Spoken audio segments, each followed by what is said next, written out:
अस्सलाम वालेकुम। आज हम देखेंगे addressing modes. Immediate addressing, direct addressing, indirect, register, register indirect, displacement और स्टैक।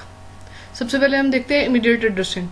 इमीडिएट में हमारे पास क्या होता है, एक हमारे पास ऑप कोड होता है और एक हमारे पास ऑपरेंड होता है। ऑप कोड हमारे पास क्या होता है, ऑपरेशन कोड, यानी कि हम क्या ऑपरेशन परफॉर्म करने लगे हैं, जैसे कि हम कोई एडिशन करने लगे हैं, कुछ मल्टीप्लिकेशन करने लगे हैं, तो वो हमारे पास ऑप कोड होता है। ऑपरेंड जो होते हैं हमारे पास इमीडिएट एड्रेसिंग में ये होता है कि मतलब हमारे पास डायरेक्ट वैल्यू होती है ऑपरेंड जो होती है। अब हर एड्रेसिंग मोड की कुछ टेक्निक्स हैं कि मतलब के जैसे कि अभी हमारे पास ये दिया हुआ है लोड इमीडिएट 20। अब इमीडिएट एड्रेसिंग में होता है कि डायरेक्ट ऑपरेंड ऐड हो जाता है आपका ऐसे। अब इसी तरह हमारे पास डायरेक्ट एड्रेसिंग है। डायरेक्ट एड्रेसिंग में ये होता है हमारे पास कि हमारे पास एक एड्रेस होता है, एक मतलब वो भी एक एड्रेस होता है जो कि मेमोरी लोकेशन का एड्रेस होता है। मेमोरी लोकेशन में ऑपरेंड का एड्रेस होता है, यानी कि इंस्ट्रक्शन हमारे पास यहाँ पे ये एड्रेस हमारे पास गिवन है, तो ये एड्रेस किस चीज का होगा, मेमोरी में ऑपरेंड का एड्रेस होगा। अब इसका एक क्वेश्चन करते हैं तो फिर हमें समझ आ जाते हैं। जैसे कि अब हमारे पास ये डेटा गिवन है और हमने उसने कहा है कि लोड डायरेक्ट 20, यानी कि डायरेक्ट एड्रेसिंग मोड से आपने 20 लोड करवाना है। तो अब हमारा क्या है, वर्ड हमारा 20 जो कि कंटेन करता है 40। अब देखते हैं कि हमारे पास एड्रेस जो था मतलब वो 20 लोकेशन थी, हमारे पास लोकेशन जो थी एड्रेस था वो 20 था और 20 लोकेशन में हमारे पास ऑपरेंड जो था वो 40 था। तो ये इस तरह चीजें डील हो रही हैं।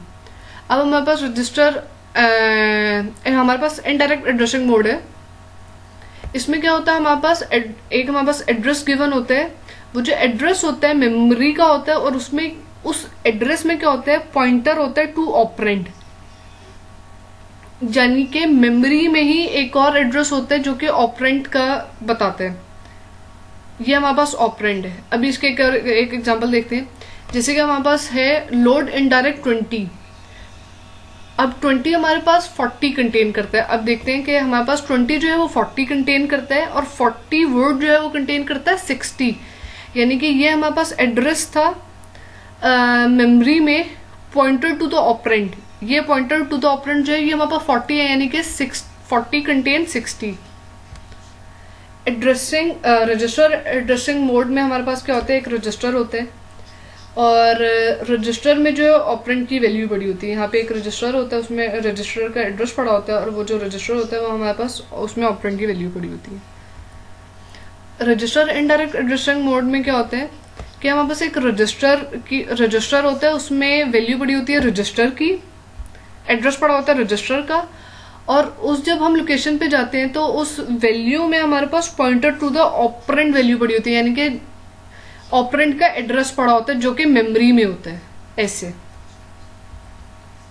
डिप्लेसमेंट एड्रेसिंग मोड में हमारे पास क्या होता है कि हमारे पास रजिस्टर होता है और साथ ए जो है, अब ए हमारे पास क्या हो सकता है, बेस भी हो सकता है, इंडेक्स भी हो सकता है, डिस्प्लेसमेंट भी हो सकता है।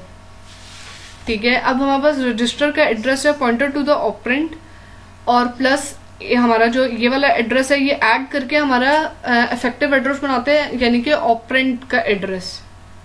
इसके एक एग्जांपल देखते हैं कि हमारे पास consider a processor that include a base with indexing addressing mode. Suppose an instruction is encountered that employs this addressing mode and specify a displacement of 1970 in decimal. Currently the base and index register contain the decimal number 48022 and 8 respectively. What is the address of the operand?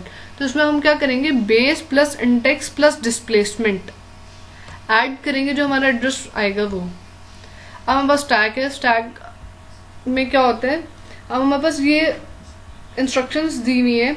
अब ये instructions कैसे उसमें होंगी, follow की जाती है कि हमारे पास सबसे पहले इंस्ट्रक्शन जो है वो पुश की है, पुश 4 की, तो हम स्टैक में 4 पुश कर देंगे। फिर 7 पुश करने की इंस्ट्रक्शन है, फिर 8 पुश करने की इंस्ट्रक्शन है। अब इंस्ट्रक्शन है कि ऐड। अब जब स्टैक में हम top of the element deal कर रहे होते हैं तो फर्स्ट 2 एलिमेंट्स जो है, यानी कि टॉप के जो 2 एलिमेंट है 7 और 8, हम जब ऐड की इंस्ट्रक्शन आई है तो हम उन दोनों को ऐड कर देंगे, तो हमारे पास आंसर आएगा 15। अब 15 के बाद इंस्ट्रक्शन आई पुश 10 की, तो हमने 10 पुश कर दिया। अब हमारे पास इंस्ट्रक्शन है सब्ट्रैक्शन की, तो हमने सब्ट्रैक्ट कर दिया। अब हमारे पास फिर इंस्ट्रक्शन है मल्टीप्लिकेशन की, तो हम 4 और 5 को मल्टीप्लाई कर देंगे, तो ये हमारा फाइनल आंसर है। Thank you for watching, subscribe it for more.